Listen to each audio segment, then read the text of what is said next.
Can you have the cameras on? Yeah. Good morning, everybody. I am Dr. Ashish Nabar from Mumbai. I am the Joint Secretary of the Indian Heart Rhythm Society, and this responsibility of initiating every session of the IHRS DMDNB teaching program customarily falls on me.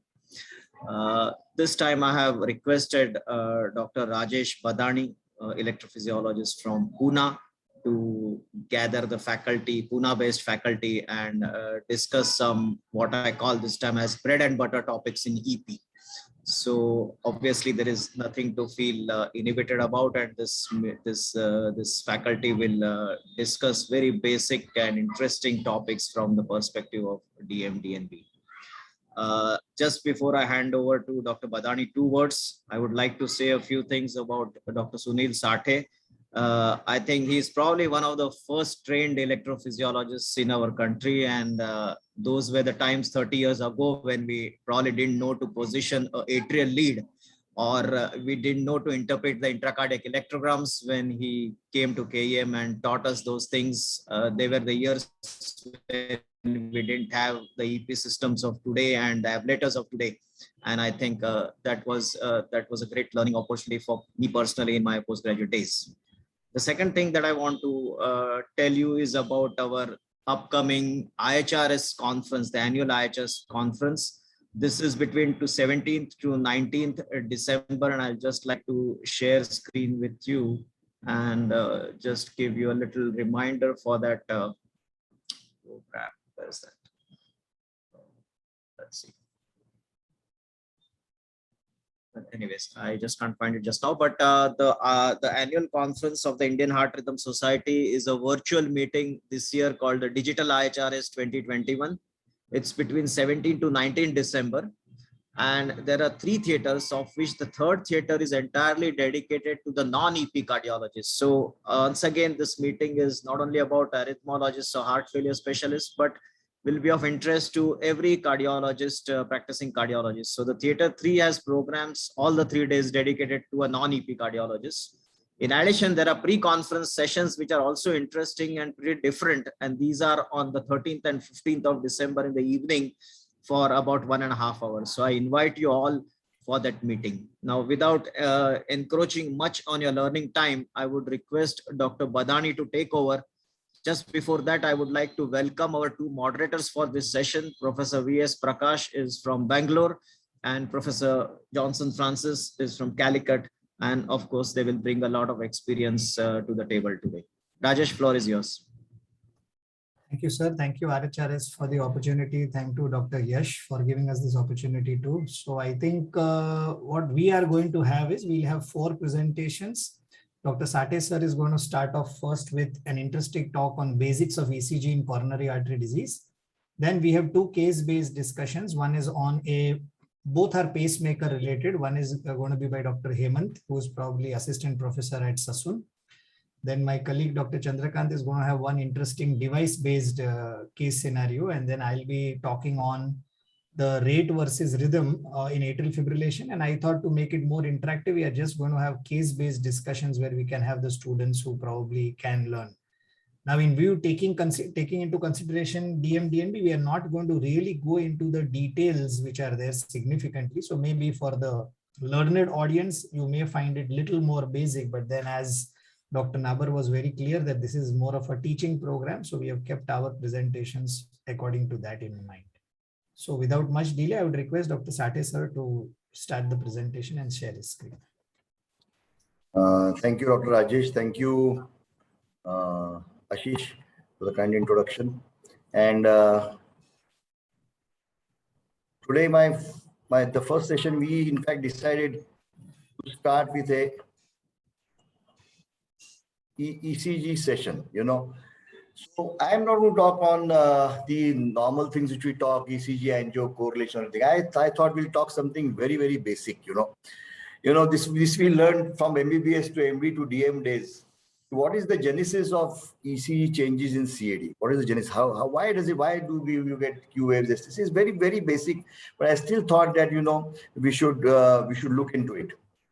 Before we start, just this particular diagram, which we are all aware of, that if you see the action potential and the ECG correlation, you must know the QRS is phase 0 and 1. Phase 2 plateau phase is the ST segment. Phase action potential phase 3 and early phase 4 is the T wave, and TP segment is action potential phase 4. So this you must know as a basic thing, that what is the correlation of QRS and what is the correlation of QRS and action potential. The second simple thing you must know, forget the upper part, is systole. That means from Q to end of T wave, that is the end of phase 3 plus early phase 4 on action potential is systole, remember. The TP segment or TQ segment, that is phase action potential phase 4 is diastole. So in general, as students or as registrars, I would like to tell you that these two basic things of correlation of ECG and action potential and ECG and mechanical systole you should be aware of it. In this lecture, next 15-20 minutes, I am going to talk of two things. What is the genesis of QST segment and T waves in CAD or ACS? And then I'm going to show you some classic electrocardiographic subsets, which you are aware, but I just want to revise this so that these are diagnostic of a particular clinical subset. So this is how we are going to proceed in the next 15-20 minutes. The first basic fact, QRS activation is from endocardium to epicardium. Subendocardium is the most susceptible to ischemic injury because of increased metabolic activity and increased oxygen extraction. And remember, we all know this, that ischemia is all time dependent. That means you can go from ischemia to injury, necrosis. And we have learned this long ago. Leo Shamroth, oversimplification of this whole concept came from Leo Shamroth. That necrosis, that is the inner core which occurs at the earliest, is Q wave. ST segment or the injury aspect is the ST, and ischemia is the T wave. So this was a basic concept which came many, many years ago. And we will slowly go into these facts, starting with necrosis. What are the 4 ECG parameters of necrosis? New onset pathologic Q waves, loss of R wave height, notching of the QRS complex, and conduction blocks. So one of these are there. We know we should consider that possibly there's necrosis in whichever area patient has an ACS. Now, what is the genesis of Q wave? We know all this. There is an electrical window. Now remember, that is why you get a Q wave. So this is the electrical window which is created by the ischemia. That is why you get a little Q wave. But then the terminal positivity, you may get QS, you may get QR, remains upon the remaining viable myocardium. And remember, this electrical window concept is true not only for AMI, it is true for fibrosis and aneurysm. That is why patients with large ventricular aneurysms, you will find QS pattern from V2 to V6. You may find in dilated cardiomyopathies with severe fibrosis on an MRI, you will find QS pattern. So it is not necessarily true for ischemia, it is true for fibrosis and aneurysm. So this concept, that's why the ECG of the 3 subsets are important when you look at the QS pattern. This is what really happens with the electrical window. You are recording the ECG here, and of course, because there is no electrical activity here, 1 and 2 causes this QS pattern. So this is what QS pattern. But now you must know, why are there so many variations? What are the patterns when you see come to AMI with necrosis? It may be minimal QRS, a QR complex, QS complex, or just diminished QRS activation. So all this depends upon several factors. The most important is subendocardial to subepicardial necrosis. And this is again a very simplified diagram by Leo Shamroth. This is normal activation, normal QRS. Mild subendocardial ischemia, nothing really changes. Mild ischemia, no symptoms, nothing really changes. As you go further, more the subendocardial changes, still epicardium is preserved, you will get a QR pattern. When the whole necrosis takes place, you will get a QS pattern. And sometimes if it's only epicardial, then you might just have decreased R wave amplitude or activation time is increased. So the various patterns in an AMI of the Q wave or the QS patterns depends upon what happens from subendocardium to epicardium. Similarly, loss of R wave amplitude, each time you may not get a QS pattern. It depends again, as I told you, on transmural necrosis or only subendocardium or epicardium. All this depends, it's all vectorcardiography. It all depends upon sufficient myocardium left to counter, modify, or balance this electrical window. And that is why the variation. For example, if you have a large anterior MI, you expect a deep QS. But if the patient already has a inferior posterior AMI, that QS depth will be low, it will be small. So all counterbalancing will depend upon the myocardium, which is on the opposite side and adjacent to the AMI. And that is why you will get different degrees of loss of RVS amplitude, depending upon the QRS vector directed away from the infarction. So what moves the vector away and what is the adjacent myocardium, what is the contraction pattern of that particular. Now, this is an interesting sign just to mention, reciprocal increase in the R wave, which we never look at.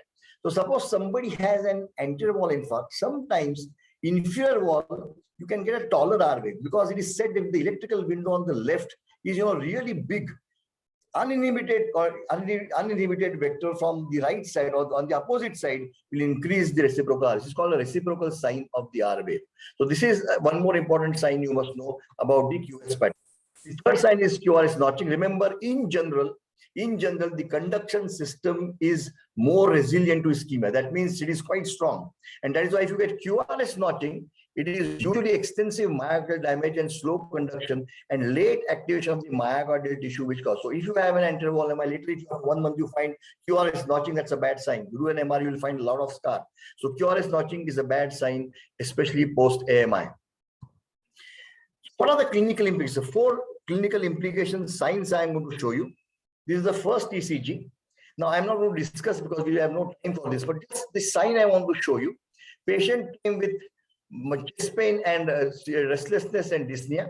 See this. So basically, I'm not discussing, but you have a small R wave in V1, V2 and ST segment depression. So basically, this patient had an old anterior wall MI with a small QS pattern. He developed a posterior MI. The only sign was a small R wave, which was not there previously, which was missed. So this patient was treated as unstable angina because of ST segment depression. So 24 hours patient was on nitroglycerin, heparin, and the whole time was lost because they missed a small vector change because of posterior wall AMI. So this is the importance. So vectors are going to nullify each other. You're not going to get the classical posterior wall big R wave in V1 in this patient. And in fact, after 24 hours, the large posterior wall was damaged, patient had MR. So this is an important sign where the vectors, a previous event and a new event are going to nullify the vectors. Similar concept was described by Samuel Sklarowski in an anterior wall MI. And this is called what is called attenuation phenomena.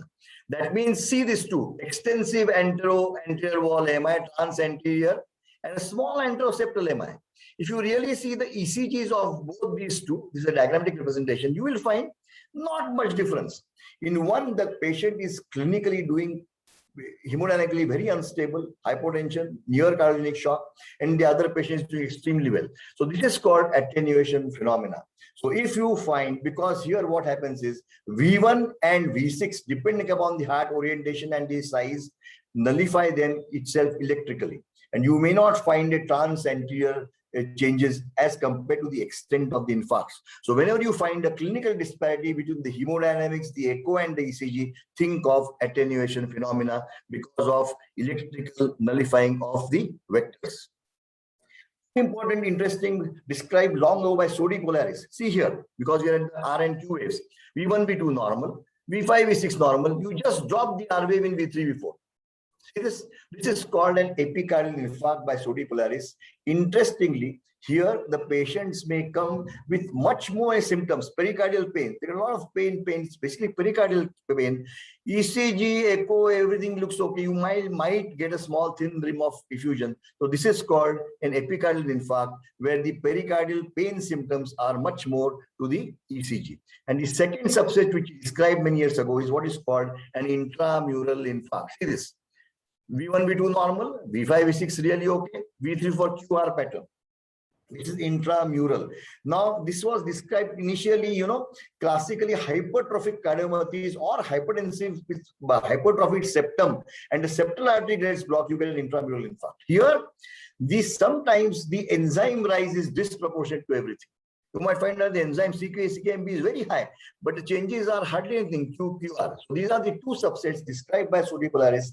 But when he described several, there was no ECG correlation with angios. It was basically pathology. So So these two, because they have an important QRS pattern, you must know about this. And we know this, how the Q wave develops and why there is an R wave, because the adjacent myocardium is enough to counterbalance the Q wave. So these are the 4 important subsets you must know of the Q wave complex. With this, we move on to the ST myocardial injury. Injury, again, 4 signs: ST segment deviation, J point elevation or disappearance of the S wave, increased ventricular action time, and tall peak T waves. Now here you must know the mechanism.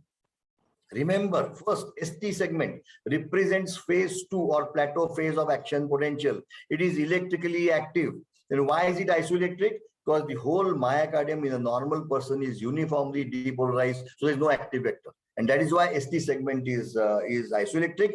But because it is short, it merges immediately with the T wave. So this is the normal ST segment. Now, remember, whenever you have an epicardial necrosis, you have ST elevation. When you have subendocardial, it is ST segment depression. Now, in current era, it is non-ST versus ST. We'll not go into those details, but what is the mechanism of ST segment changes? This you must know. Now, TP segment, we never look at TP segment. This is extremely important. What is TP segment? End of T wave to beginning of P, some say TQ segment, is phase 4 of action potential. It is a true isoelectric line, no active electrical vector. It's a diastole of the heart. Anything which affects it causes deviation of the TP segment. And that is the genesis of ST segment changes in ST elevation or non-ST elevation MI. This is extremely important. Now, just carefully see this. The whole ST segment elevation and depression is an interplay of ST segment and TP segment. Now remember what happens. As you say, action potential phase 4, normally no electrical activity. Whenever there is ischemia, it depolarizes phase 4. There is no depolarization, it's repolarization phase 4. Okay, that's why the TP segment is depressed. See what happens. When the TP segment, see here, now there is an epicardial. What happens? Phase 4. Phase 4, because normally it is isoelectric, this isoelectric line shifts down. This depression. So the isoelectric line, so basically ST elevation in these patients is pseudo. Pseudo means there is also 2 ST elevation, but one of the important factors is that the TP segment goes down. Apparent ST segment elevation. So the first mechanism of ST segment depression and elevation in ischemia is TP action potential phase 4 gets depolarized. So it goes down. Okay. And the second, of course, is true ST segment elevation. And what is the mechanism? Phase 2, as I said, is ST segment. Phase 2 in an ischemic myocardium is delayed. When it's delayed, the opposing forces are out, and then your ST segment comes from the when where you are recording. So that is why you will find ST segment elevation. That is why, remember, ST segment elevation in an ischemic setting is because of depression of the TP wave, which is the action phase 4 of action potential, and delayed phase 2. That is why this is true ST elevation. So this is what you get, and that is the reason why, depending upon the extent of myocardial necrosis, depending on the extent of myocardium, and depending upon the shift of TP segment ST, you are going to get various depths of ST segment elevation or depression in a given patient. That is why you see so many variations. Sometimes it affects phase 4, it may not be so significant. With phase 2 and phase 4, you get significant ST segment elevation depression. So that is the reason why you get variations of ST segments depending upon several factors. But the mechanism of ST segment is phase 4 and phase 2. You must know this. Similarly, same thing occurs with ST segment depression, only this is the other way around. That means because it is subendocardial, the TP segment is elevated because it is depolarized, is elevated. So you will find that there is ST segment depression in a subendocardial or non-ST elevation MI. So these are the 2 mechanisms of ST segment depression and ST segment elevation in patients with ACS. So this is the genesis of ST segment in ischemia and injury. The third sign, of course, is increased electrical activation time. Remember this, conduction is delayed, so you will find that the intrinsicoid depleted. So sometimes an early sign, there are 2 early signs of ischemia. One is prolonged QT, and second is increased ventricular activation time. So whenever you find patient's symptoms are such of angina, you're not getting significant ST segment changes, look at these 2 signs of QT and increased ventricular activation time. Finally, ischemia or T wave. Now, two things about T wave you must know. It's extremely sensitive part of the action potential and the ECG. And we all know this. Sensitive, unstable, can be affected by several components. That means from metabolic to ischemia to everything will affect the T wave, because phase 3 is very susceptible to changes. The direction of, it depends upon the direction of depolarization and repolarization. Most important point you must know, electrical process of repolarization is electrically opposite of depolarization in general. And that is why you get T wave, normal T wave. See here, normally depolarization endocardium to epicardium, repolarization epicardium to endocardium. But since they are electrically opposite, both are positive. In an ischemia, repolarization is here, this changes. And since they are opposite, you get T wave inversion. So this is the genesis of T wave changes in ischemia. But remember this, not only ischemia, all factors affect. That's why it is called labile changes. Even juvenile, even your age changes T wave, because so many factors will change repolarization, especially phase 3. And this is the genesis of T waves in ischemia. Finally, just for students, just to complete the list, that QRST angle normally is about 40 to 68 goes, it becomes wide because the QRS and T is in the opposite direction, and T1 lower than T3 is just the angle, just to mention. But now finally I will show you 4 clinical subsets. I showed you the first 4 for Q waves and electrical phenomena. Now I will show you 4 more subsets for. First is the J wave.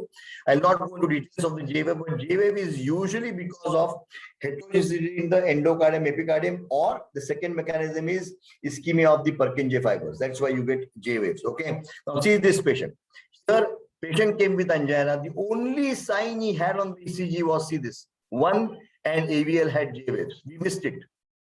Patient was 24 hours, he was in the hospital, given heparin, nitroglycerin. Later on, somebody said, just do an angio, echo was normal. And the angio showed a large OM, which was 100% occluded. So sometimes you may not get an ST elevation. In fact, the patient developed ST elevation later, after 12 hours. So J waves early in ischemia is a good sign of ischemia. So this is important. Number 1 sign you must not forget. Second, this sign I always show. The 3 patterns of ST segment elevation. The third pattern is called grade 3 ischemia. This is described by Samuel Sklarowski.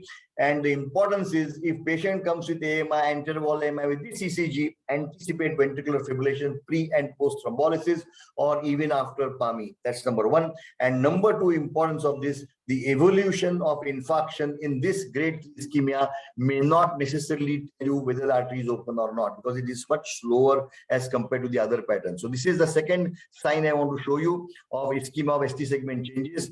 The third sign I want to show you, we all know this, V1 ST elevation, V2 ST depression in inferior wall AMI is RV infarct, which you know, but I just want to show you because you had ST segments. And the final 2 signs is, we know this, that if your patient comes with chest pain and you find there is some ST segment elevation plus minus or maybe depression, but slightly peak, this is basically what we all know classically is deep intersign ST elevation in mild in V2, hyperacute in V2 is proximal occlusion. And finally, one more sign described by Samuel Sklarowski is, see this. If a patient comes with chest pain, you thought this is anterior wall AMI, but V1, V2 is not ST elevation like a normal anterior wall AMI. You suddenly will find at the tall peak waves V2, V3, when the ST segment is showing a classical AMI. This is described as classical grade 1 ischemia. Why it is grade 1 ischemia? Because this is patient who will have an occluded LAD with good collaterals.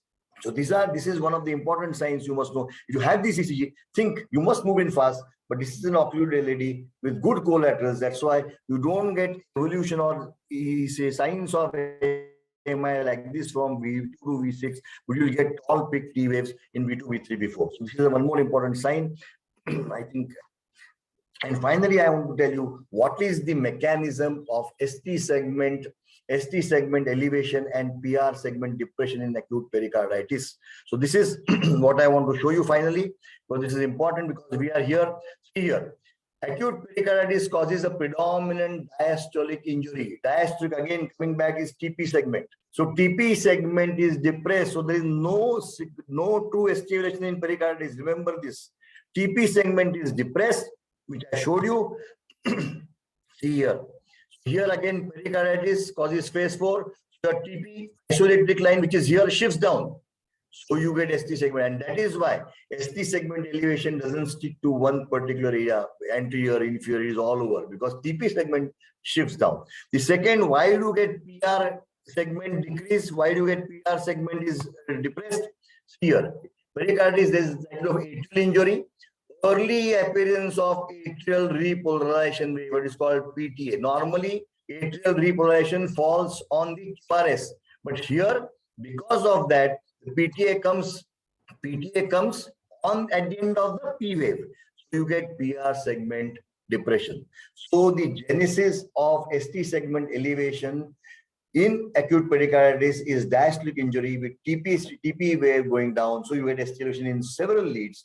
PR segment is depressed because of atrial repolarization being abnormal and coming early, falling on the P wave, and that's why you get basically PR segment. And of course, you get the reciprocal changes in AVR. That is true, but that is because of the it looks towards the cavity. But this is the genesis of ST and T changes, a very basic fact in pericarditis.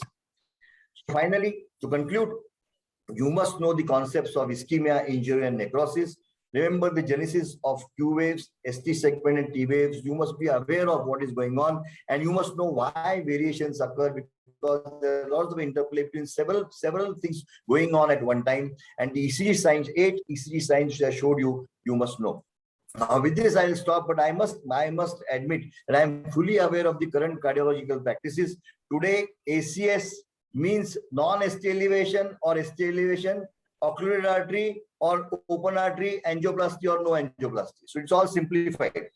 And that's why people never bother to look at the ECG. But I still personally feel, in fact, Dr. Badani also said you take an ECG talk, because I still feel in today's clinical practice also, ECG is an extremely important tool to diagnose and predict so many things in ACS. In fact, even today, 90 to 90% of arrhythmias which are ablated can be diagnosed on a surface ECG. So that is the importance of giving this first talk before we move on to EP. So I now invite Dr. Rajesh, Dr. Francis, and Prakash to comment before we go on to the EP talks. Thank you very much.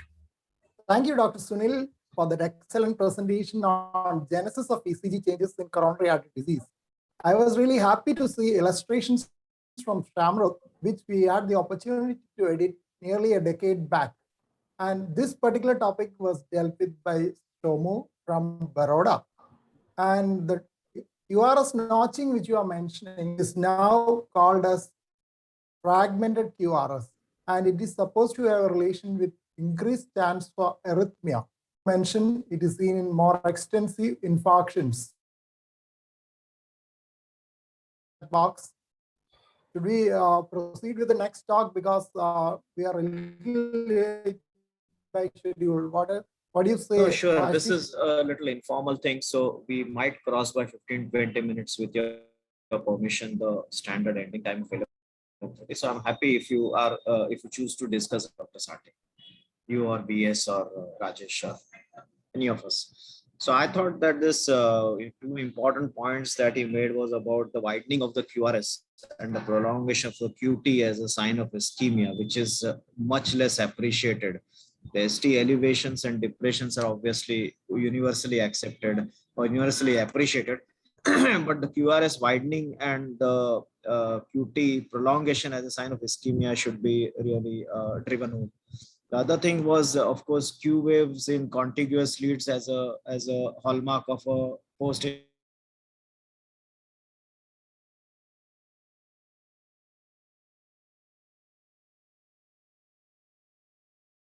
So if you have the reversal of that pattern, that means there is a scar on the lateral side. So loss of R waves as a marker of infarct or old infarction should be understood.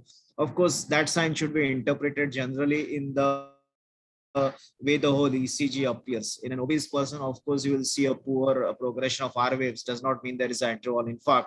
You should interpret that with caution. But one should appreciate the loss of R waves as a sign of myocardial loss. As Ashish said, in addition to obesity, COPD is one reason, emphysema people do have poor R wave progression. That is also important. Then I wonder how many of the 54 participants in this talk, in this session are DM, DNB trainees. Anyone knows about it, Ashish? No, most of them would be DM, DNB trainees. I don't think there are any other kind of people. Sure. I want people to participate more because I expected a lot of questions on the chat box. Francis, can I make a comment? Yes, Hi. please go ahead. So, I would like to qualify one statement of Dr. Sate's where he made a little sweeping statement that it doesn't matter Q wave, non-Q wave, elevation, no elevation, do the same treatment. I little beg to differ because No. I was making a sarcastic comment. Yeah, I know that. This is what is happening today, which is very sad. I agree. As atrial fibrillation, ventricular tachycardia, so many other things. So rather than relying only on troponin and unnecessarily misdiagnosing acute coronary syndrome, either way, missing it or overdiagnosing it, I think the ECG does. Of course, as Sunil very nicely pointed out, we have refined our understanding of the ECG from when I was doing DM till today, thanks to stalwarts like Sklarowski and others, Professor Wellens's group, De Winter, etc. So yes, I think it retains its eminence. Yeah, I fully agree with you, Yash. Yeah. Because it's the bedside tool which is available everywhere. We used to always tell our students, we used to thrombolize patients on top of Sabrimala just by getting an ECG, which is very easy to get, and thrombolysis was available.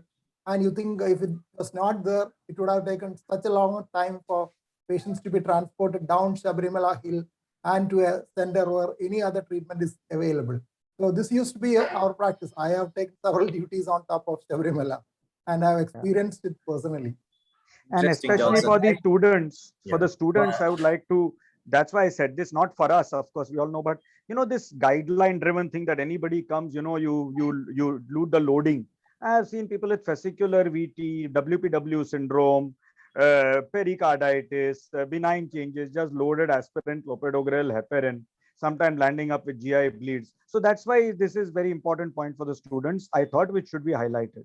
One thing to highlight is that almost all patients with a right posteroceptal accessory pathway has almost got an angiogram and have come to us for an ablation, telling that it's a recanalized right coronary artery, and now please go ahead and take care of that part. No, this is still okay, but I am telling you, even narrow QRS come to us with an angio. Narrow QRS PSVT. This is basically to highlight that I honestly feel that ECG is an extremely important tool, and discussing ECGs and diagnosing. See, I still go through Yashi's ECG teachings, which he does, every day, and still we learn a lot of things from simple ECGs. So we must keep this going, and that is why we actually kept this first talk on ECG. That's all. Very nice. Thank you, sir. I think I'll invite the next case. We'll present two device cases back to back. First, I think Chandrakant will be talking on an interesting device related case, and then we'll have Dr. Hemant talking on another case which is there, and then I'll take the last one. Chandrakant, you can share your screen. And Hello. Good morning. Good morning, everybody. I think my screen is visible. Yes. Yeah, visible. Make it full screen. I'm just going to talk about a small case, reversible cause of LV dysfunction in patient with a pacemaker. I think whenever we implant a permanent pacemaker, especially dual chamber pacemaker, we see some patients coming up with heart failure. And mainly the cause is when we do right ventricular pacing, it's a left bundle branch block that we produce to give to the patient. That is a cause, or sometimes pacemaker syndrome that can cause congestive heart failure in these patients. But rarely, sometimes we can have some arrhythmias also coming in picture. May it be a ventricular arrhythmia or atrial arrhythmia, and sometimes even a pacemaker mediated tachycardia.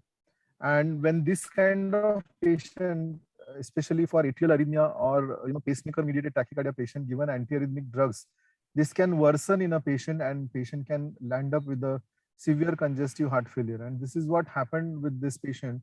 He was a 60-year-old male who's diabetic and hypertensive post dual chamber pacemaker implantation.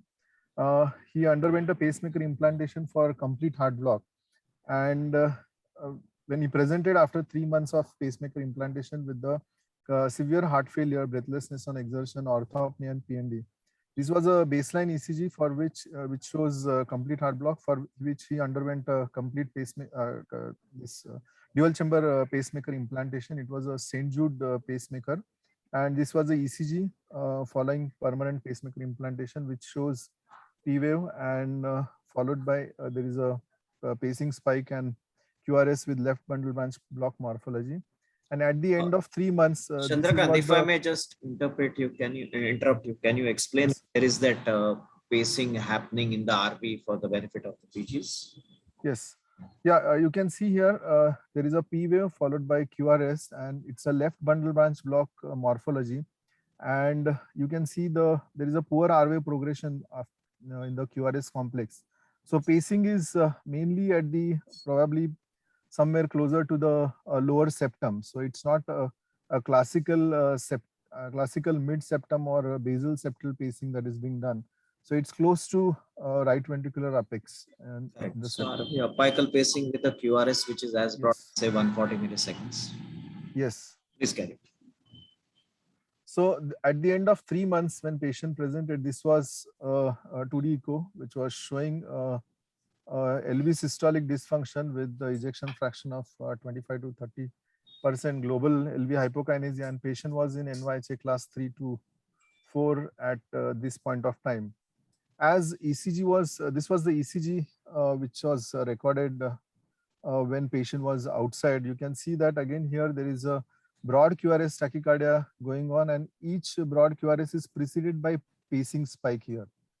So, and following this QRS, you can see lead 2 and AVR showing a small blip, that is a P wave. So every QRS has a P wave following that. So there is a continuous VA relationship is maintained in this patient. So there is a VA conduction occurring in this tracing.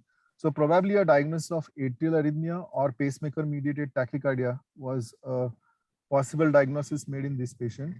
However, outside, a physician thought of this as a atrial tachycardia, and physician gave patient beta blocker and sotalol as a treatment of choice. And with this, actually the arrhythmia worsened. In fact, the episodes of arrhythmias were high. Patient was complaining of palpitations more following this therapy. This was a tracing where the initiation of tachycardia is seen. After eighth beat, there is a PAC, and that initiates a tachycardia with the regular VA relationship. You can see the initial QRS complexes. The cycle length is about 648 to 650 milliseconds, and the end of the strips, last 5 beats show it is 477 millisecond cycle length. The possible mechanism for this arrhythmia in this tracing was probably a APC coming closer to the AV node. When we have a APC which is coming closer to the AV node, APC tries to pierce the AV node, or it is closer to the AV node.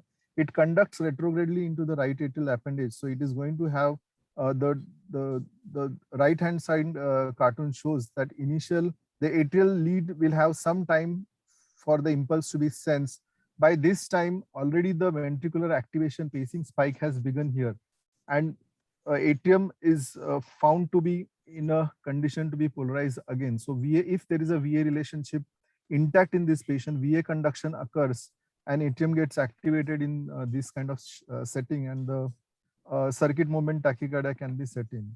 When we program VA, that PVAR little longer in this patient, as you can see here, the program PVAR was programmed to be 450 milliseconds, what the device had that facility at that time.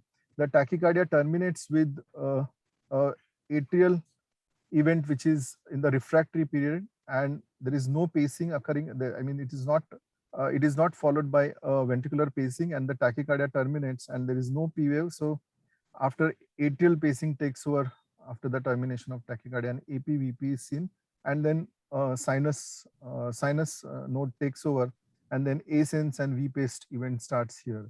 So termination of tachycardia after prolonging PVARP in this patient, and no recurrence of these arrhythmias in this patient was a foolproof diagnosis for us that this was mainly related to pacemaker mediated tachycardia.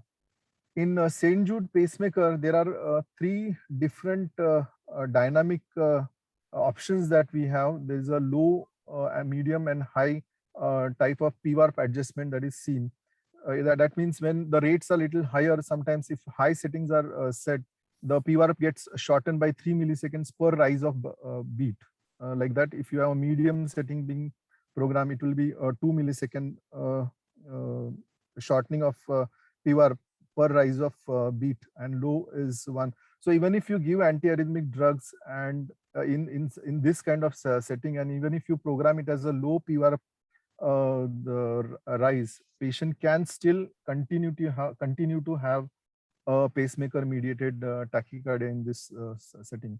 And usually these PMTs will be wobbling in and around that maximum sensor rate or maximum tracking rate in this situation. If PVARP is, if the VA conduction is longer, sometimes these pacemaker mediated tachycardias can be even at a slower rate than maximum tracking rate or maximum sensing rate.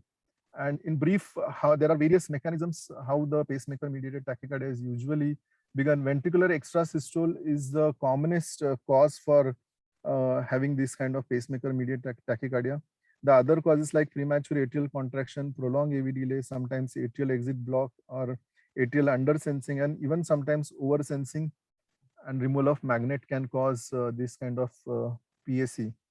I think with the want of time, shall I skip these mechanisms or can I continue? There are small, I'm just going to show how a PVC gives you PMT here. As you can see, the first beat has A paced and V paced event. When a VPC comes, it conducts retrogradely, and a P wave, when it comes out and out of PVARP for that beat, it will be sensed, and that will give rise to a pacemaker mediated tachycardia. Sorry to interpret. Yes, sir. Could you get I mean, see, because you're talking to DM level students, can you explain to them what you're seeing there? What is PVARP and what is PVAB? Yes. And you know, those interpretations on the EMGs and all that. It would be worthwhile, I think, if you can discern, because otherwise I think we are talking to electrophysiologists. This is my feeling. Okay. If you feel yes. I am wrong, please stop me. Usually PVARP is there's a post once you have a ventricular QRS being sensed, there is a atrial blanking which is given. That means if a PVC conducts retrogradely, if there is any P wave coming for a certain period of time, it won't be sensed by a pacemaker. So it's a post-ventricular atrial refractory period, which protects from a next atrial event being sensed if any atrial event occurs in after a ventricular pacing event or a ventricular sense event, so that you don't have the higher A sense and V pacing events occurring. So this is mainly to prevent the pacemaker mediated tachycardia in this setting. I think this cartoon shows that there is a VPC which is conducted retrogradely here. If this P wave is sensed, this P wave, if it is sensed and it is conducted, I mean, it is taken into, if the AV delay if AV delay is taken into account, this will lead to a ventricular pacing. So if you don't want this ventricular pacing to be occurring because of this retrograde P wave, then there is a this PVARP being effective in this setting. Okay, go ahead. Next, I believe you can go to the next. Okay, I think I'm just We don't need skipping these mechanisms. So for pacemaker mediated tachycardia, to prevent you, what programming parameters are there in pacemaker are PVARP extension after a PVC is something that can be there, and this programming PVARP may limit the atrial detection and 1:1 AV response, and there are some pacemaker detection algorithms which are there with the different companies, which can also be put on, and correction of sometimes atrial sensing and stimulation problems also can take care of these problems, pacemaker mediated tachycardia problems in dual chamber pacing. And this is usually common when you have intact VA conduction. That means you have retrograde conduction intact in a setting of complete heart block. Usually this is seen in about 30 to 50% of patients, even with complete heart block patients also. And it can be even seen in patients who undergo pacemaker implantation for sick sinus disease especially.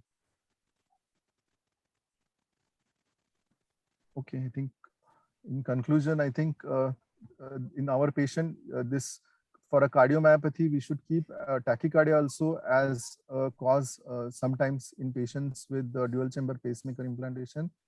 And sometimes the dynamic responses which we keep on can be responsible for pacemaker mediated tachycardia in these settings. And appropriate modification of pacemaker parameters during interrogation can take care of these arrhythmias.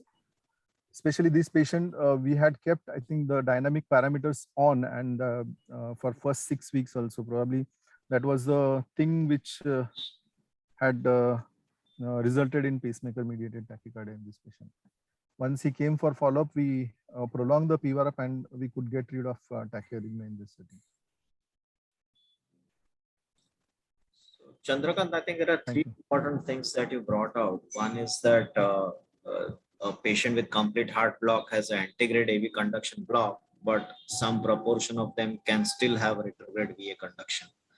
Oh, yes. And that may not be well appreciated by all the postgraduates. So important to note that. The second thing is the PVARP. If your PVARP is short, then your retrogradely conducting A wave will get sensed and will initiate a AV interval, a sensed AV interval, because of which the tachycardia continues, and that is a pacemaker mediated tachycardia, and it can be maximally at the upper rate that you have programmed. That's the second thing. And the third thing is that probably because of this continuous ventricular pacing at a faster rate, your patient had onset systolic dysfunction. Do you know that this improved by your programming a longer PVAR? Yes, we programmed PVAR higher, and there were no further episodes of pacemaker mediated tachycardia, and LV function also improved in 15 days to 3 weeks period in this patient. We had to give a short therapy with diuretics when he was in NYHA class 4 in initial days. Now this is more than 2 years on follow-up. There are no further episodes for this patient. Chandrakant, just for students, is there any markers that if you put a dual chamber in a patient with CHB, is there by any chance any marker either on the CHB ECG or maybe patient has ectopics? What is any marker which may predict development of PMT? That means, is there anything which we can think about as a routine in patients of putting dual chamber? Or really there's nothing, it is just a retrospective diagnosis of tachycardia and getting worse? Maybe Prakash can answer. Especially in a setting of complete heart block, sir, I don't know if there is any marker, but for sick sinus disease, yes, sir. If you have a VA conduction, which is because usually in a sick sinus patient, AV node may not be always at a problem. So we may have both AV as well as VA conduction occurring in this setting. For complete heart block, sir, I think it's if you have some PVC response that is being seen, or if you have PVC is coming on follow-up, when we do a follow-up, interrogation follow-up for this patient, and if you find PVC responses being there, and if you are able to see a VA conduction following this PVC, yes, that can be something that we can. So once upon a time, when we did these pacemakers in a more relaxed manner, there used to be a protocol to pace the ventricle, look for VA conduction, and program your PVARP longer than the VA conduction. If one were to do that, then would certainly not land up with the PMT. So at least, sometimes we are putting a ventricular pacemaker as a temporary during a permanent implant, especially in sick sinus. Maybe it's worthwhile just to see the VA conduction. Maybe sometimes just 2 beats, whether it's a VA conduction or not. Since anyway your ventricular lead is there. Another important point. Sometimes.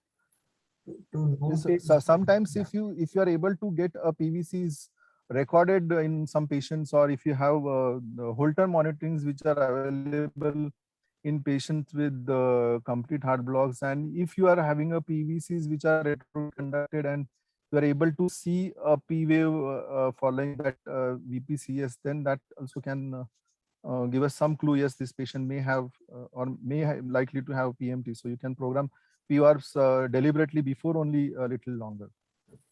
So what Another take home Vera has message is- pointed out in this in the chat is that there is something called as NIPS for the benefit of people postgraduates. NIPS is non-invasive EP study which you can do through the device. So even post implant you can check for the VA conduction and decide to extend the PVAR. There are many things that you can do with a non-invasive EP study in the patients who have devices. That's something we could discuss some other time. But this facility is there in all the current day implantable devices.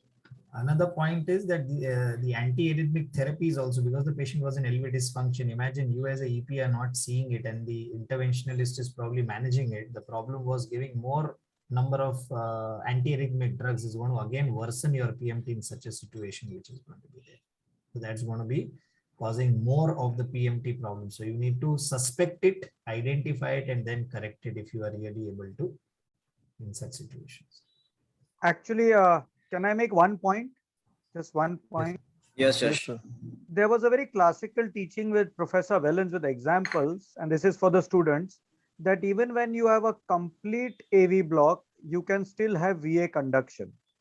But this will happen only if the AV block is infranodal. So if you have a narrow QRS CHB where the block is in the AV node, you will almost never have VA conduction.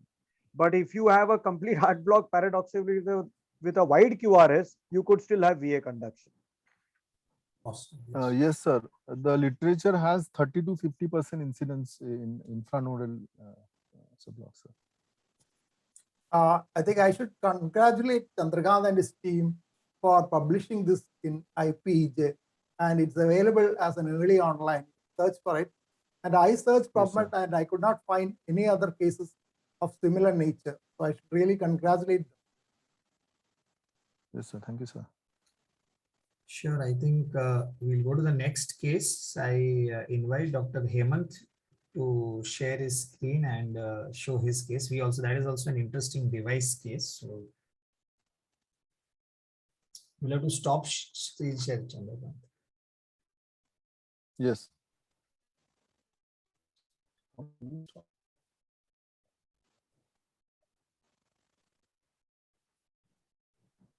Yeah, Hemant, you can share your screen. Yes.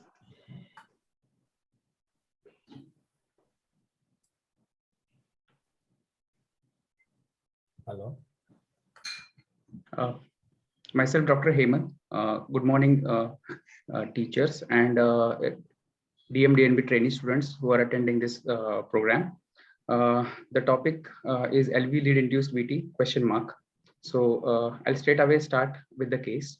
A 60-year-old female. She was a diabetic, a known case of non-ischemic dilated cardiomyopathy.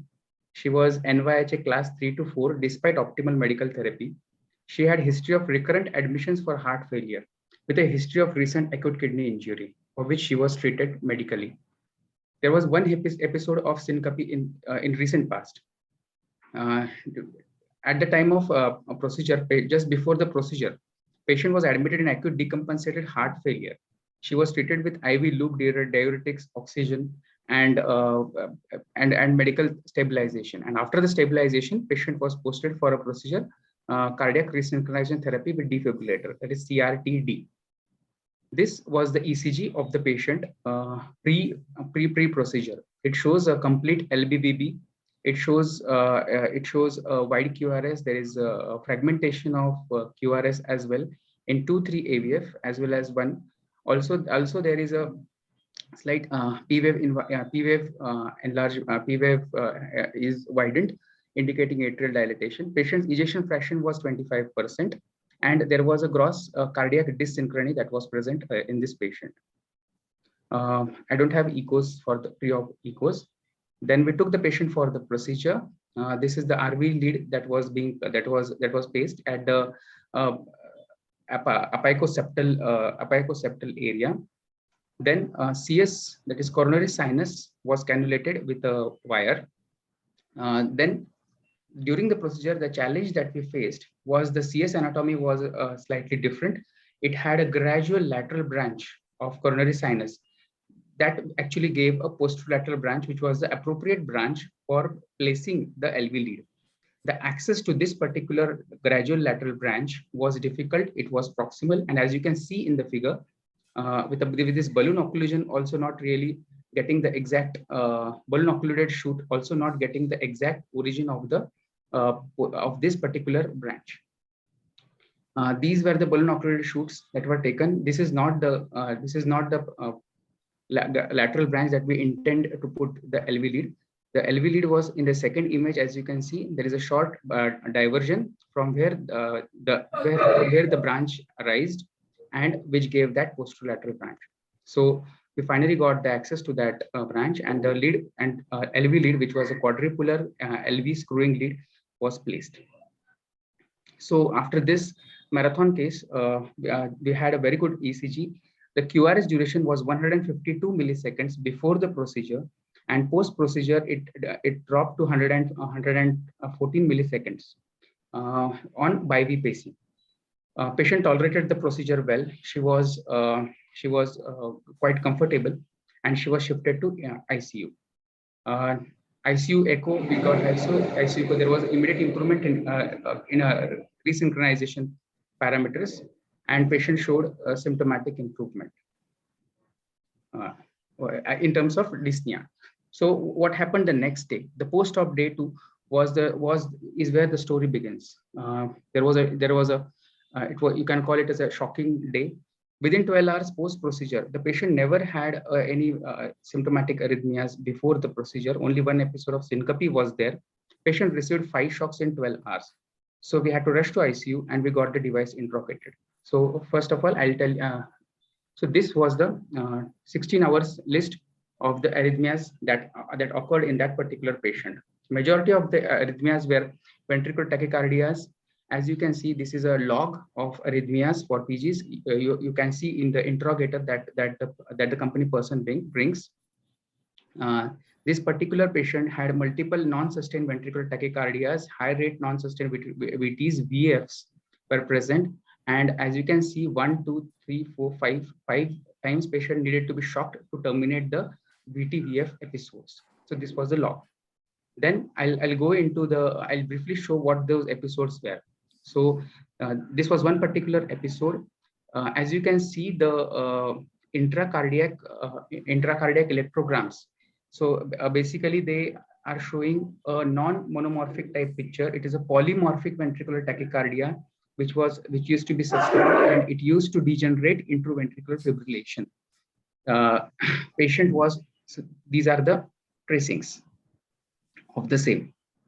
So this is one particular, and as you can see in this, there was a slight, there was a pacing, there was a few bits of ventricular tachycardia which seemed to be monomorphic, but immediately they degenerate into ventricular fibrillation. And this is a ventricular fibrillation on intracardiac electrogram, which continued. And this is what is the classic VFib on ECG, and which needed to be shocked. And here, as you can see, 36.2 joule shock was given to the patient. So this is all is available on the data of the interrogator. So such episodes were there. Also, as we can see, these are all the episodes, the 4 or 5 episodes that we got. The thing was, patient had just one common observation at that particular moment was patient had BiV pacing, as you can see in this particular, before the VFib starts. So that made us suspicious about whether the LV lead is the culprit. So we tried to get, and also because of recurrent shocks, there is a practice that we check the LV lead thresholds, whether it has been displaced, because patient has VT immediately after the procedure. So we checked LV lead threshold, but as soon as we started pacing the LV lead, there was a VT, a polymorphic VT, which needed to be, which was again shocked by the device itself. So that particular, so we did not attempt to do anything of that sort. And these were the same. In between, there was one non-sustained VT, which showed this bi-Gemini pattern that was visible. And then what we did is we stopped the LV lead at that particular point, and we switched off the CRT. We just kept the ICD mode on, and we did an ECG. So this was the ECG that revealed the full picture of the picture at that particular time. There was an underlying baseline bi-Gemini pattern, and as you can see, there was a R on T can be seen. There is the QRS was prolonged, and this particular, as you can see, V1, V2, V3, the R wave was coming on the preceding T wave. This is classic R on T phenomena that was happening in this particular patient. Also, whether the lead was causing this ectopy was the question. Whether the lead is irritating, creating these VPCs and causing the R on T. But as you can see, the V1, V2, V3 are positive, and this does not correlate with the posteroseptal or posterolateral, maybe posterior LV of the position of the lead. This looks more like a lateral wall LV ectopy origin. So this actually confused us that whether the LV lead is causing this. So there were two contradictory findings at that particular time. We got the lab values immediately, and these were the lab values. Potassium was very low. It was 1.8 millimoles per liter, and magnesium was 1.5. As soon as within hours, just as we got the reports, we immediately started the treatment promptly with IV potassium and gave IV magnesium. IV magnesium was already given at that particular point. So basically we did aggressive magnesium potassium correction. We gave a loading dose of amiodarone. Then we switched off the LV lead after device interrogation, as there was evidence of VTVF trigger, which was occurring on LV lead threshold testing. And we kept the patient on ICD mode. Then for 10 days, we kept the patient in ICU and monitored the patient in ICU for any cardiac arrhythmias, and vigorously daily potassium was being checked, and it was supplemented as per the guidelines. So finally, on 13th September, when we checked the ICRT, there was no evidence of any ventricular tachycardia. So we switched on the LV lead after documenting potassium to be 4 millimole per liter. And then again, after 15 days, that is a day before 29th September, we interrogated the device, and there was no any ventricular tachycardia after that day. Patient also improved drastically and was asymptomatic in terms of dyspnea. On 29th of September, we did that LV lead threshold testing, which means we paced the LV and tried to find out the threshold of the LV. It had very good thresholds, less than 0.75. This was the tracing where we paced LV and checked the threshold of LV. And this was the report. On 29 September, there are 0 episodes from 13 September to 29 September of any ventricular tachycardia and ventricular fibrillation. So, so what happened actually, and what happened in this particular thing? I would like to give differentials for this case. Maybe it was a severe hypokalemia which induced bi-Gemini in this patient, which caused R-on-T phenomena, and that LV which triggered ventricular tachycardia, ventricular fibrillation, polymorphic VTs or VFs. Whether it occurred spontaneously or whether LV lead pacing was contributing to it is a matter of is what is not clear yet, but it induced ventricular tachycardias. Also, maybe also, as we have a lot of documents, a lot of studies where LV lead and CRT itself has shown to be pro-arrhythmic. Then hypokalemia with CRT. CRT means cardiac resynchronization. When we pace the LV from epicardial side, it can itself cause QT prolongation. It can itself cause pro-arrhythmicity, and it can itself prolong the QT. And with the LV lead in situ and hypokalemia together, can cause ventricular tachycardia, ventricular VFs. So for just discussion, the hypokalemia induced ventricular fibrillation is a very known entity, and sodium potassium pump inhibition by even moderate hypokalemia plays a critical role, and all these are triggered arrhythmias, EAD mediated arrhythmias, earlier after depolarization mediated arrhythmias. And so this is one interesting review article, hypokalemia induced arrhythmias in heart failure scenario. So what this article basically discusses is the mechanism of hypokalemia causing arrhythmias. So what we can see here is in this slide is there low potassium causes inhibition of sodium potassium ATPase pump, which leads to increased intracellular sodium. This increased intracellular sodium will inhibit sodium influx, that is sodium calcium exchanger pump will be inhibited because of increased intracellular sodium. Thus calcium, which is supposed to go out of the cell, also accumulates in the cell. So the intracellular concentrations of sodium and calcium are increased. These two things, basically the calcium will this calcium will this calcium increased activity of calcium modulating CAMK2 this pump, which leads to phosphorylation of voltage gated sodium channel and basically L-type calcium channel. So there is an increased influx of sodium and calcium increase in this because of these things, which leads to early after depolarizations and arrhythmias, and these can all trigger arrhythmias. So what we have presently, if you have a patient of heart failure who is in hypokalemia, what we need to do to prevent the arrhythmia? Only potassium is available at present. Potassium replacement can help, but it takes time. You cannot correct potassium within hours and within minutes to that. So this is right now a therapeutic area of where we can work on it. So magnesium sulfate injection IV, potassium correction IV, also sometimes cardiac pacing or isoprenaline to increase the heart rate can reduce the QT and can help us in preventing these arrhythmias. So new therapies are now being suggested where CAMK2 inhibition, NKA activation, and NKA alpha 2, that the sodium potassium that we discussed in that particular chart. The activation of it is the new therapeutic area of research that can be done for the management of this particular problem.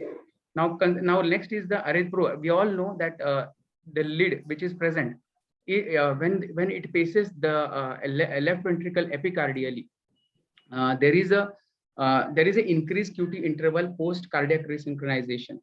And the pacing itself increases T peak to end dispersion, and this dispersion has shown to be provided as a substrate for development of torsades, and especially under prolonged QT, it can cause the ventricular tachycardias.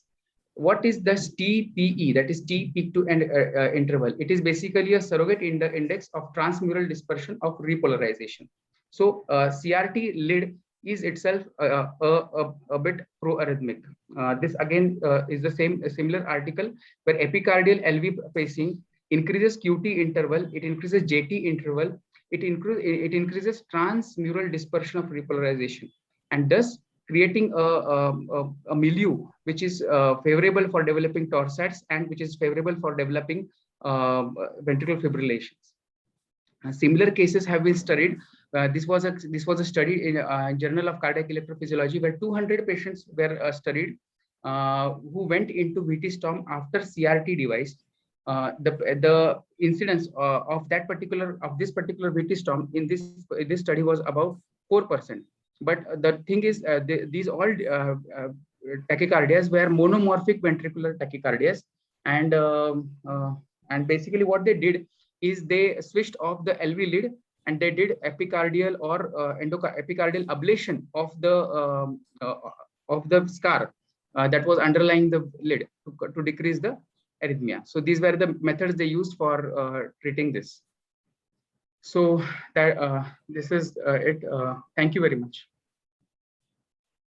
I think yeah. Thank you, Dr. Hemant. I think that was a real excellent demonstration of I mean, I wouldn't call it as pro-arrhythmia, but I know several points to learn from this case. You know, we have to really watch for electrolytes post-procedure. That's a very important thing. I think the crux of the issue is in the electrolyte problem, Yes. the potassium, the hypokalemia. And there were a lot of contributing factors, like, you know, you did see some short cycles which were there. and that could have precipitated a TDP in the background of hypokalemia is a possibility. And the other thing that you mentioned, epi to endo activation, which you reverse instead of endo to epi with an epicardial lead, is another important point here. And I would also like to say, I would quote the MADIT to CRT trial, where they did compare ICD versus CRT group. The arrhythmias did not really come down in the CRT group versus the ICD group, especially in the ischemic cardiomyopathy group. But this was a non-ischemic dilated cardiomyopathy. So that's an excellent point to really say that Big C, because we still think about a CRTP for non-ischemic versus a CRTD for an ischemic dilated cardiomyopathy, because we know the arrhythmia risk is still high with an ischemic cardiomyopathy. But I think this was a point to learn from your case, that I think watch for your electrolytes, carefully interpret your intracardiac EGMs, your pacemaker EGMs to understand what's really happening. Take care of the electrolytes issue. And as you say, the simplest thing would be to switch off the LV lead till you've corrected all this, and then bring back the activation of the LV lead. I think that beautiful case. And just sir, that hypokalemia was actually iatrogenic. Because the patient was going in repeated heart failures, so she was given slightly higher doses of IV furosemide. So actually, so it was our fault. It's a learning process for everybody, isn't it? That we really need to watch the electrolytes. As you say, all these are decompensated heart failure. They are on heavy dose of diuretics. Yes. And hypokalemia, especially IV, furosemide is known to cause hypokalemia. I think that's something that we need to really checkmate and take care of the magnesium also before we, put in these devices. Very good learning points for all the postgraduates. Thank you. But one more comment I want to ask you: how many of you who are doing so many CRTDs have really seen proarrhythmia because of LV lead? We keep on talking and discussing in all the papers which we read. But Prakash or Yash, no, sir. Honestly, I would request Dr. Yash to comment. But we have hardly seen proarrhythmias with LV lead, especially in the background of non-ischemic dilated cardiomyopathy. But I've had two case, studies where I have done. We have instituted, because hoping that they are non-ischemic and they could have this endo to epi rather than reversal activation from epi to endo, proarrhythmic effects of the LV lead. We have tried to put them on amiodarone, and some people had tachycardia. I'd put them on ivabradine. This combination was deadly. Two of my cases developed polymorphic VT like what he demonstrated, and we had to withdraw both the drugs. And then hopefully one patient we lost, the other one stabilized. This combination of drugs, I'm really worried sometimes in the presence of electrolyte disturbances using amiodarone.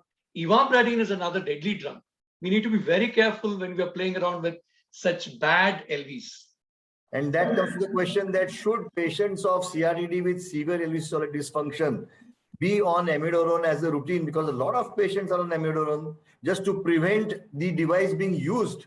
It's a very common practice. So that I really want comments from anybody, because this is, you're just keeping probably Dr. Yash. Beta blockers. Yash is not there, I think. Another aspect I would like to say is that even though CRT could be arrhythmogenic, there is another aspect that when the left ventricular function improves, the arrhythmia levels comes down. That is probably why you do not see as much of arrhythmia as you expect, just because of the theoretical aspects. Ashish, I want your comments in your practice. When I think CRT in a bad LV, what do you do? Yeah, surely. I mean, amiodarone as a prophylactic treatment has never been advised. I mean, you cannot say that what you're doing as a primary prevention ICD can be substituted by giving amiodarone on long term. That certainly is not in place. Even in fact, for secondary prevention, people need to understand what amiodarone does is that it reduces the recurrences of the VT and makes the recurring VT slower. But that is obviously not enough to prevent or lower the sudden cardiac death. So in the situation of primary prevention, pushing amiodarone is definitely not in place. I mean, that practice definitely needs to be curbed. You can step up the beta blockers to the maximum possible dose, but not unnecessarily use amiodarone. So that is... No, but suppose you have put an ICD or a CRT for a patient who has had a second for VT. Yes. Yes. So such a patient after ICD should Yes. all patients be on amiodarone and beta blocker No, combination? no. This is the No, question. correct. The standard way I would practice is that if it's secondary prevention ICD, you would give amiodarone for 3 months, watch for the liver function and thyroid function side effects, and then start withdrawing amiodarone to the point of stopping amiodarone. Because in terms of preventing sudden cardiac death, you have the ICD. In terms of reducing the number of shocks or making the shocks more amenable to ATP, you can reintroduce the amiodarone when there is appropriate therapy that has happened. But you should take a chance to get off the amiodarone for the non-cardiac side effects of amiodarone. Yes. I believe So this is amio is important. significantly Yes, overused. Rajesh. So amiodarone is significantly overused, and as what Dr. Navar is saying, exactly right. In fact, we have a data telling that amio doesn't have any SCD prevention as compared to a beta blocker. And plus, when I have a device in place, beta blocker, if I can give, that will enhance the efficacy as well as your SCD reduction is going to be much better. And amio should go off over a period of time within 3 months to 6 months time as and when you can. Unless the patient has repeated shocks, then maybe for prevention you can restart. But otherwise, the routine use of amiodarone in all patients should be, this is the message to be given. That's all. Yes. We had one case in which amiodarone caused the rate to be low, but it was not being detected by the ICD. That also occurred once. Yes. Another point to make is also the positioning of your LV lead. In some studies, they've shown that if you place it in the not in the lateral or the posterolateral vein, there could be a higher incidence of ventricular arrhythmias with the LV lead. Not so when you're positioning it in the lateral vein or the posterolateral vein. So I think that is also another important thing. Putting the LV lead in the optimal position is very important to reduce the proarrhythmias.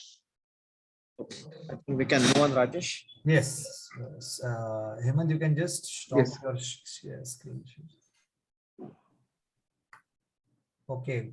So I think I'll have the last presentation. This I thought is going to be relevant from the students' point of view, because every time there is a lot of discussion on rate control and rhythm control. So I thought nothing better than showing some cases and maybe highlighting important take-home messages for the students. So like what we need to understand in atrial fibrillation is we need to understand if a patient has an acute atrial fibrillation, what you need to do, because at that time, if the hemodynamics are compromised, definitely restoring sinus rhythm is always better. And if you cannot, then you probably need to do a rate control.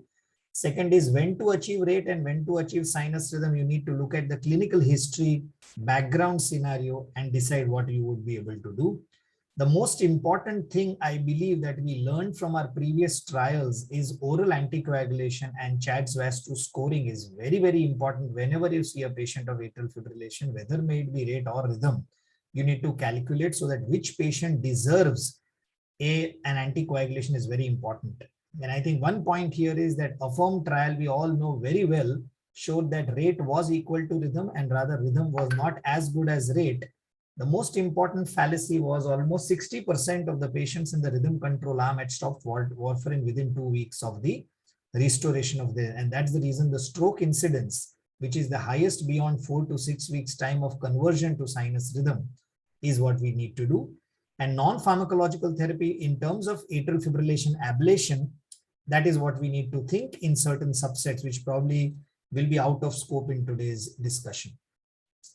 Now, patterns of atrial fibrillation we need to understand is paroxysmal, which is self-terminating, permanent, which is accepted, and persistent is not self-terminating. So you need to divide which of these category the patient comes into. And now the most important thing is, many a times we ask that first minute when you see a patient of AF, let's say in the accident and emergency. So the general clinical impression we need to make, what is the acute hemodynamic distress? Somebody may have a septic shock. Somebody may have a COPD with an acute exacerbation. Somebody may have a fever, which is there. That could be the precipitating factor.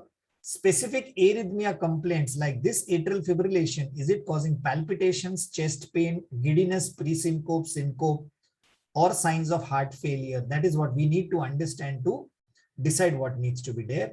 And additional cardiovascular complaints, as we discussed, associated chest discomfort and all.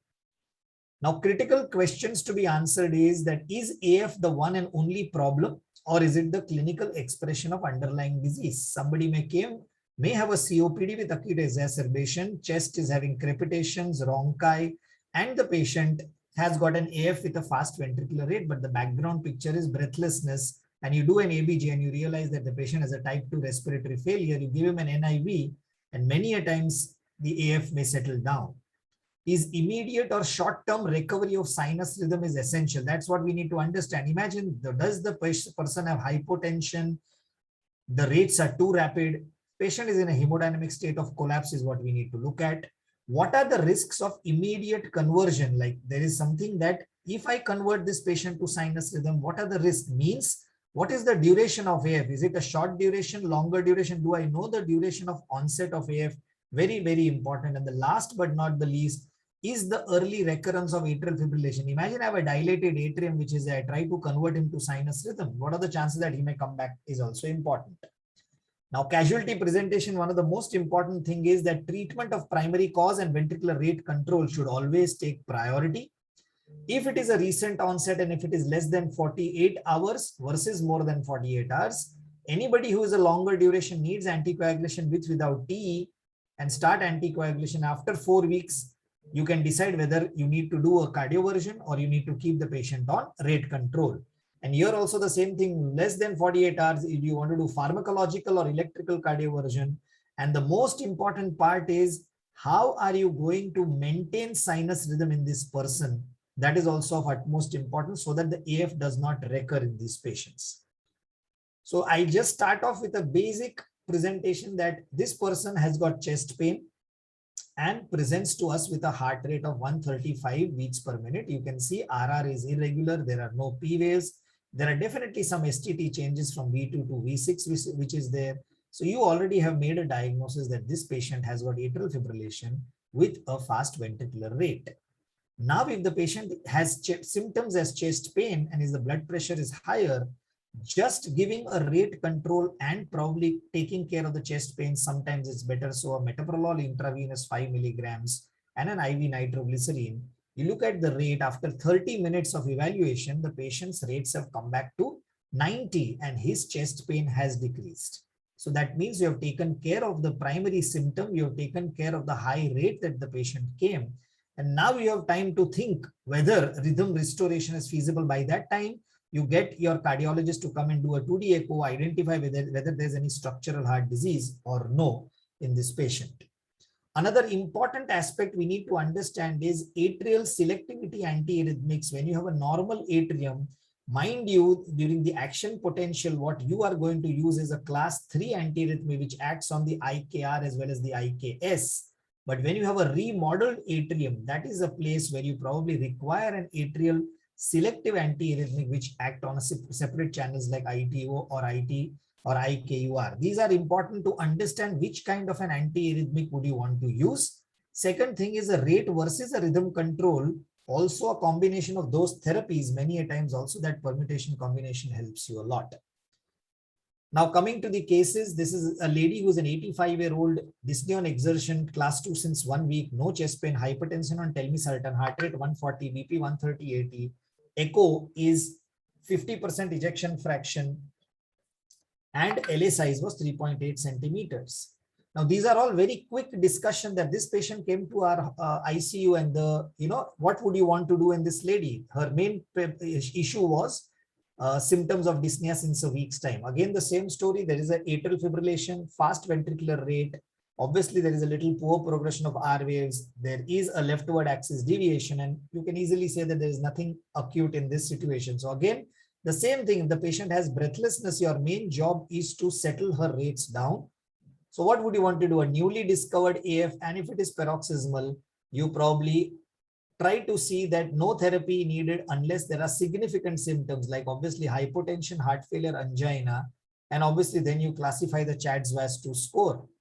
And when you want to correct the patient's acute hemodynamic requirement, you obviously have beta blocker or a calcium channel blocker intravenously can be given. And in a non-acute setting, you probably can give oral drugs, all of them which are there. So we probably started beta blocker, heparinase, and the rate control almost came to around, in this particular patient, After giving metoprolol, probably within 6 to 12 hours, next day morning, the heart rate became 60. There was obviously sinus rhythm achieved. And then since we realized that this patient is an 85-year-old lady, hypertensive, so it directly, or one risk factor female, the CHA2DS2 score comes to 3. And this patient definitely, because you have converted her into sinus, we don't know the duration of her AF. Anticoagulation is a must in such patients, and that is what you need to decide and need to be started. Second case is a 55-year-old lady with a prior history of rheumatic, prior BMV done, was asymptomatic, history of palpitations, fatigue of 3 months duration, worsening symptoms since 1 month, pedal edema, basal crepitations, and medications were diuretic and on digoxin also.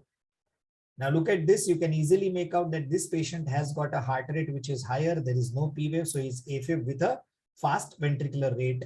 Echo clearly tells you that mitral valve area is 1.6 to 2. Gradients are 14/5 and moderate to severe TR with a mild pulmonary arterial hypertension and EF of around 50%. And it's a rheumatic heart with a post BMV. So now we need to understand that this is a persistent atrial fibrillation because we know there is rheumatic AF and anticoagulation and rate control is what primarily we need to look at. And in the acute setting, you need to give amiodarone or a digoxin in this group of patients. We know the bolus dosages and then followed by the drip. And in cases of non-acute setting, which is there with heart failure or this, you can probably give oral amiodarone and this thing. So hence, given amiodarone IV followed by oral, and this patient's rate control was achieved very well. Symptoms of breathlessness had settled down. And obviously then followed by the patient was on oral drug therapy. Now, a question to be asked is what should be the ideal rate in this particular patients? So at rest, it should be 60 to 80 and moderate exercise 90 to 115. So this comes to us, the data comes from the RACE2 trial where lenient control of heart rate is as effective as aggressive rate control. And practically whatever is acceptable to the patient with a slow titration to increase the dose, very, very important, because if you are aggressive enough, patient can have fatigue and tiredness because of chronotropic incompetence because of the antiarrhythmic drugs, and probably the patient can become more symptomatic. So lenient rate control is probably the hint, or we need to take a message whenever you want to do rate control in these group of patients. Elderly male, sudden onset vision loss, MRI showed a PCA infarct. ECG showed again atrial fibrillation, fast ventricular rate, and echo, if you really see, there are dilated atria with a normal size ventricle and probably with a little mild hypertrophy which is there. So this probably fits into those varieties of a, restrictive cardiomyopathies where you have dilated atria, normal size ventricle, normal contractile ventricles which are there. So that gives you that this patient has probably some structural heart disease. But imagine, important part is patient has stroke, duration of AF is not known, rate control with any of the drugs that you would like to do, but long-term anticoagulation, because now the patient has an established posterior cerebral stroke with a high CHA2DS2 score. And this patient on rate control developed little more bradycardia, which is there, and stopping the drugs or controlling the drugs got the rates under control. So here the take-home message is good anticoagulation and only rate control is sufficient enough in such patients who already have abnormal atria, which are already dilated in size. Now, another important case was we had done an angioplasty to the circumflex a day before, and this patient next day before shifting him to the ward from the ICU showed significant palpitations. ECG showed atrial fibrillation. LA was normal size, and this was the ECG 157 heart rate. But patient had significant palpitations at that particular time, and obviously mild chest pain because we had just plastied him a day prior. So now we need to understand that again, if the patient has paroxysmal atrial fibrillation and is symptomatic, you need to decide rate control, anticoagulation, which antiarrhythmic therapy would you want to use, that you need to take a call. Now, the choices that we have is one of the best drugs which have been proven efficacy are the class 1C and the class 3 agents, that is ebutalide, flecainide, propafenone, and amiodarone probably. And if you see their efficacy, ebutalide has the highest efficacy, followed by amio, followed by propafenone. And less effective drugs are procainamide and should not be administered are sotalol and digoxin because patient already has a structural heart disease. Obviously, oral or versus, so you can take a call on which of these drugs you would like to give. One point is that preference is for acute cardioversion. If the patient is hemodynamically unstable, you need to do a DC cardioversion. Stable, you can still give an IV abitulide, and other drugs like oral flecainide and propapanone, which we call it as a pill in the pocket, can also be used. Now, one important point about abitulide is you look at the QT, if it is small, short duration of AF, no clinical hypokalemia, hypomagnesemia, and obviously what is the reason for it, and the patient is in the ICU admitted, definitely abitulide could be one of the drugs which is there. So we had abitulide to our thing, and because I know the onset was at 9:30 or 11 in the morning, and 11:30, 12 o'clock, I had abitulide in my hand, definitely giving abitulide, patient converted to sinus rhythm. Within no time, 1 milligram was sufficient. Within 15 minutes, we looked at his ECG, was back in sinus rhythm, didn't have a recurrence, started him on a small dose of beta blocker, and this patient was shifted back to the ward because we knew already that this was an acute AF, which was a post-PCI, which was there clinically. So yes, whichever drug, a rhythm controlling agent, imagine I want to give amiodarone, I'll have to give a bolus followed by drip, again peripheral versus central line. So a lot of other factors are there. He's stable, so there is no indication of doing a DC cardioversion in this particular patient. Another very important take-home message from the students, 41-year-old, no structural heart disease, had lightheadedness, BP was 100 systolic, and this is the ECG that you see. So I think it's a broad QRS, it is irregular, and at the same time, it is very, very rapid, which is there. So I think it's a very important learning that if you see a fast, broad, and irregular rhythm which is there, remember that this is nothing but a pre-excited atrial fibrillation. And in this particular patient, one important take-home message is do not give a AV nodal blocking agent because there is an accessory pathway. And if you block the AV node with the beta blocker or the calcium channel blocker, the person can degenerate into ventricular fibrillation and can have a sudden cardiac death. So obviously heart rate control in patients, rhythm control with drugs or into sinus rhythm and long-term is always an EP study and an RF ablation. Obviously no further treatment except ablation. And if the patient is going to take some time, you can give an amiodarone until the patient is prepared to undergo a radiofrequency ablation, which is there. And why we consider this dangerous atrial fibrillation? Because there is a history of syncope followed by listlessness, a young patient. This person can die suddenly because of a AF degenerating into VF. And if you don't take care of the accessory pathway, that probably patient is at a high risk of sudden cardiac death. So this will be the last case, which I'll probably in view of time try to stop here. Now, this was a 40-year-old patient who had symptoms of NYHA class 4. This was very interesting because this patient already he was on oral anticoagulation. LA size were 4.5 centimeters, and you can easily see the P waves, which are very well seen in lead V1, and there is an irregular heart rate. This patient says that while going to office, even walking for 300 meters, I'm very, very symptomatic, which is there. So now the important thing we need to highlight is if somebody is a rheumatic heart disease and is very symptomatic, the only data that we have rate versus rhythm is a wonderful paper by the KEM group and Dr. Vora and Dr. Lokhandwala's group is the CRAFT trial. And it tells you very clearly that rhythm control versus rate control with amiodarone, when we are using them, rhythm control fares far, far better. And the important part is there is mortality benefit, improvement in NYHA class, quality of life, and most important is the patient should not be having a hemodynamically significant mitral valve deserving a BMV or this, and LA size should be less than 6 centimeters. And when we say rhythm is versus rate, affirm this rhythm is equal to rate, but CRAFT tells you very clearly rhythm is much, much better as compared to rate control. And this is what it tells you, that improvement in exercise time was 2.6 versus rate control, significant p-value. NYHA class improvement of more than one class, very significant in the rhythm group. Quality of life score was far better. And obviously mortality benefit and hospitalization, which was there, was also much, much better. And as you all know, this drug, the patient was given amiodarone versus placebo, and rate control patient was on diltiazem. And DC cardioversion of this patient for after a TEE, NYHA symptoms reduced to class 2. He was able to walk 3.5 kilometers, which was there, and he was fairly symptomatic. Another important message is whenever you want to do a DC cardioversion for an atrial fibrillation or an atrial arrhythmia, you need to always apply antero-posterior pads, and you should use biphasic shocks because biphasic shocks reduces the amount of shock. Antero-posterior pads which are on the chest it probably takes the left atrium into the circuit or where you're going to give a DC shock, which is there. And biphasic shocks, the chances of conversion are far, far more better as compared to monophasic shocks, which are going to be there. This is also very, very important.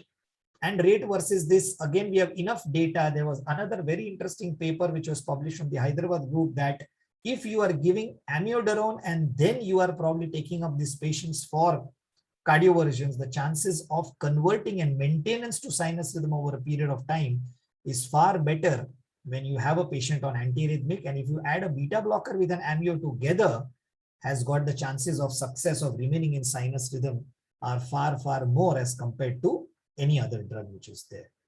So I think for want of, so determinants of successful cardioversion are duration, LA size, and the age of the patient. Please do a TEE before it to rule out an LA appendage clot, because if that is there, it's an absolute contraindication for you to do a DC cardioversion. And we have been doing this very, very regularly. We do it as a daycare procedure. Patient does a TE in the morning at 11 o'clock. 12 o'clock, your TE is negative. Patient goes to the ICU with one IV line. Propofol and phenterlin almidazolam are the drugs that we use. And almost in the dose of 20 or 30 micrograms of propofol and fentanyl, along with a 1 mg midazolam, patient is sedated. You put an anteroposterior pads. Posteriorly, you place it between the interscapular region. Anteriorly, just at the precordium and the sternal region, you put the pads, and you are not in contact at all with the patient. Synchronize, decide the shock duration according to the atrial size and the duration of AF. We normally give 1 to 3 joules per kg. So in a younger patient with a less dilated atria, just around 50 to 70 joules should work. And a dilated atria, you can go to 150 to 200 joules only in situations where the atria is dilated. And once the patient is converted to sinus rhythm, recovered, remains nil by mouth for 2 hours, and we discharge the patient by 4 o'clock back home. So even the stay is avoided in such group of patients. So I think I'll stop here and take up any points or comments which are there, because Yeah, there is a question in the chat box by Srikanth. Which antiarrhythmic is safe in AFib with patients with myasthenia gravis? with myasthenia gravis, I believe there is nothing specific that we have as a contraindication, but I think if you are wanting to give him rhythm controlling drug, I believe that we have nothing but amiodarone with us, which is there. Obviously, monitoring of QT is an important aspect, but if you're giving rate controlling the calcium or a beta blocker should be okay. As far as myasthenia is concerned, I don't think there is any specific contraindication with any of the drugs that I know of. I was glad to hear you mention about anteroposterior patches. In fact, that is one of the things recommended for a patient with a pacemaker, because the current will be perpendicular to the lead axis almost always. But most of the VTs are like that. I don't know how often you will be able to position the patient like that in an emergency. In an AF, For a ventricular arrhythmia, sir, anterolateral is the best, no doubt, because your left and right ventricle is taken into the vector. But if you're doing an atrial arrhythmia, it's always better anteroposterior, because success rate, because many times patients have been referred that 6 shocks, patient again still has the arrhythmia. And then we realize it's nothing but only positioning, because left atrium being the very posterior structure, it's very close to the esophagus. So if you put the posterior pad behind, and most of our patients are stable, conscious, in the sitting position, we connect it, and then the patient is given sedation, and then we do the cardioversion. No, the question was not that. The observation was for VT in a patient who is having a pacemaker, because the pacemaker can be harmed by a shock. That is to prevent it that they recommend anteroposterior shocks. Yes, so I agree. So in that situation, if you are able to do it, you will have to maybe make the patient little posterior, put it very quickly. Your staff can help you. That also we have done it in a couple of patients who are unconscious. They are on a ventilator. We try to make them left or right lateral, and our staff is now reasonably trained enough to put in before we deliver the shocks. That's how we do it. Rajesh, simple, common question, perioperative non-cardiac surgery, atrial fibrillation, later on comes back to sinus. People, tend to keep them again on amiodarone or Novax. So you're just a comment on this subset, which is not uncommon, non-cardiac surgery elderly patients. Yes, sir. So I think a very good point that if they are non-cardiac surgery, perioperative AF, which is there, and if the patient is dynamically stable, rate control is enough. And if at all you're giving an amiodarone as a rhythm controlling agent, And imagine don't know the duration, because you know the duration of AF because it's a post-operative, and pre-op the patient was in sinus, post-op is now in AF.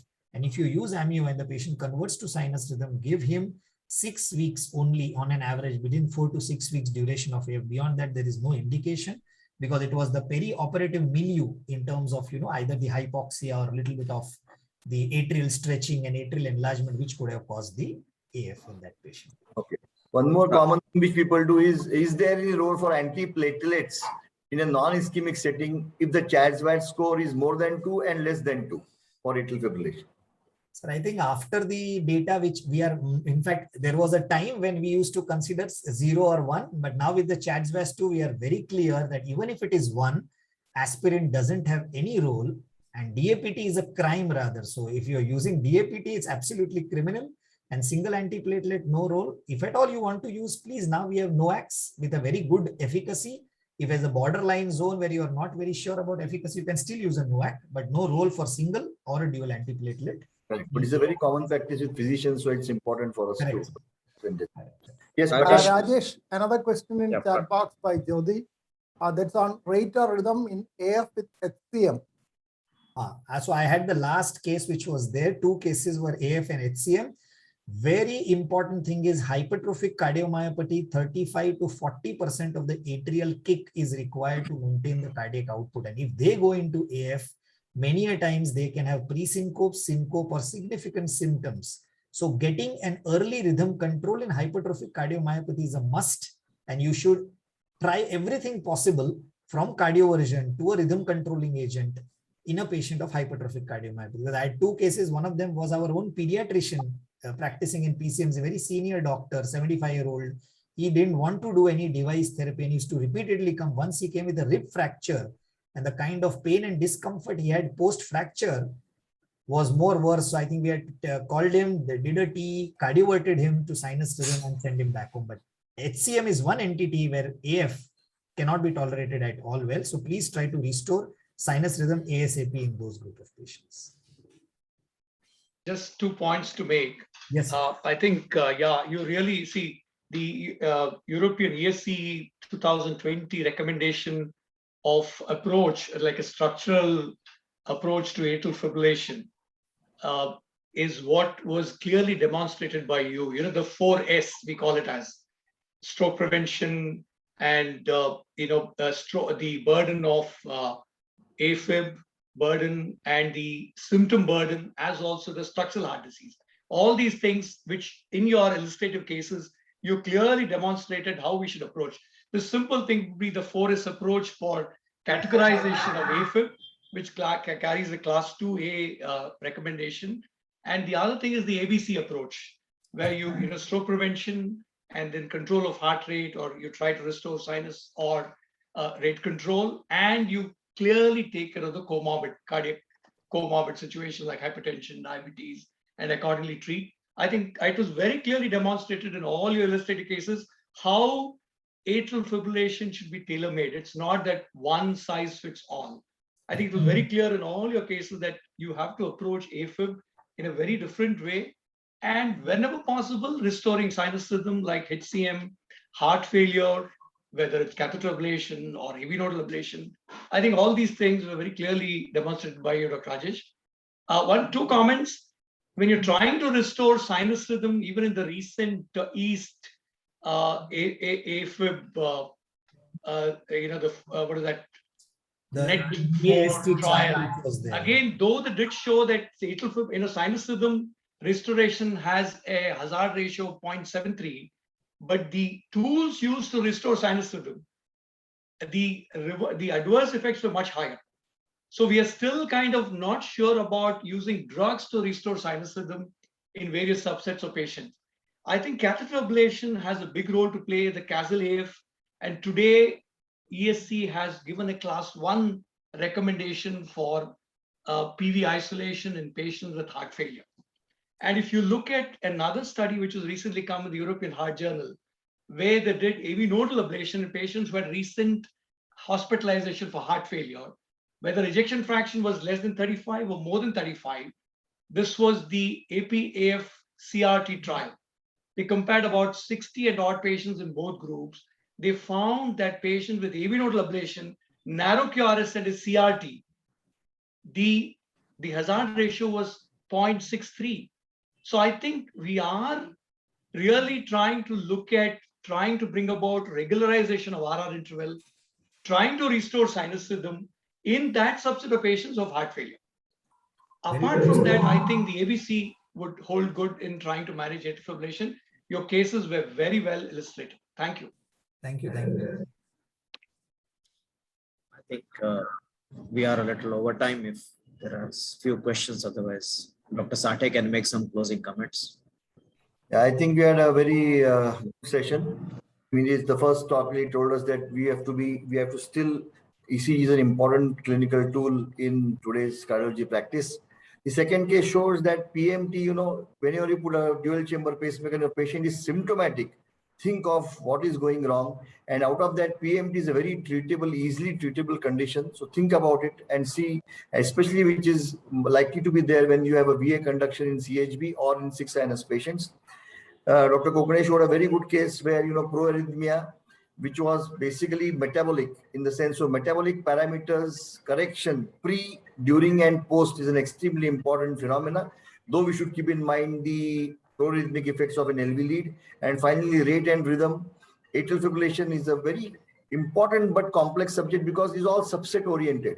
Depending upon the clinical subset, we have to really decide about rate control, rhythm control, NOACs, or routine vitamin K antagonists. So it's a subset oriented, but we should have the specifications are all very clear cut now. So there should be no confusion in what we do, but it is a subset oriented subject and which should be dealt depending upon the clinical subset. So with these short comments, I think I hand it over to Ashish. Yeah, thanks very much. I think we had one more interesting session of the IHRS. Thanks to Dr. Sathe and Dr. Badani who devised the program, and to Dr. Kokane and Dr. Chandrakant Patil, all of you speakers who have spared time to prepare such wonderful cases and slides, which were illustrative and keeping to the notion why this program is devised. Good comments from both Dr. Prakash and Dr. Francis to highlight the niceties of those case presentations and provide some background literature and keep things in perspective. Thanks very much. We will have one more session on the first Sunday of the next month. And this time we have invited Fortis Escorts from Delhi, Dr. Anil Saxena and Dr. Aparna Jaswal to do that program. So once again, be there, mark your calendars, and let's have one more teaching session next month. Thank you very much. And not before I remind you of the IHRS conference between 17 to 19 December. So keep that in mind. Thanks very much. Bye. See you. Thank you. Bye. Thank See you. you. Bye. Bye. Thank you very much. Thank you. Bye.